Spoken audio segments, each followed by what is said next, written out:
part of what Marvel wanted to do at first was stay pretty true to it, and also set up for, you know, most comic book movies or sequels or franchises start with success, they try to do sequels and they spin things off. Right. This is trying to do the opposite. It's bring things together, which is incredibly complicated. And, you know, I got a taste of it on Iron Man 2 as we introduced new characters without inundating the project. So the real goal was, how do you keep, what's the real story behind it, what's the aspect of my life or Robert's life or wherever those two lives met? What's the truth in that where I can make it a very personal story even though it's a big movie? And I think that's the, as you touched upon something interesting, which is how do you bridge from doing independent films to big movies? You have to find your in, you have to find your hook, something personal to you. And all those little things that you incorporate from your life end up accessing subconscious parts of you that's a far better filmmaker than anything you could try to do on your own.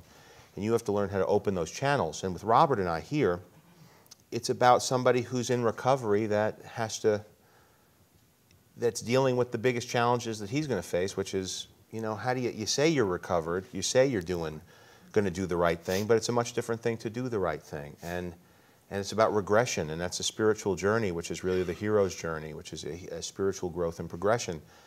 And so it cloaked in this explosions, humor, popcorn, see it, #1 movie, see it, you know, all that stuff. We, you know, we wanted to have something that still felt personal and that we could relate to. And, you know, I guess the one scene that's emblematic of that here is, you know, the thing where he's in the donut and Nick Fury's there with Sam Jackson, right? So that scene was supposed to be him meeting up with S.H.I.E.L.D. And for the longest time, that was some stainless steel bunker of S.H.I.E.L.D. headquarters that we were going to build, and we can't afford it. Should we do this? That? And me and Robert were like, no, that's not the story we tell here. This is a guy who's had a binge, and he hit rock bottom, and he called his sponsor, and wanted to make it feel more like Rescue Me than like X-Men. You know what I mean? Yeah. And so we thought, and then also with humor, we like that tone, and start him in the donut, and then have Nick Fury be there and say, how's this working out for you? Like he got the phone call the morning after.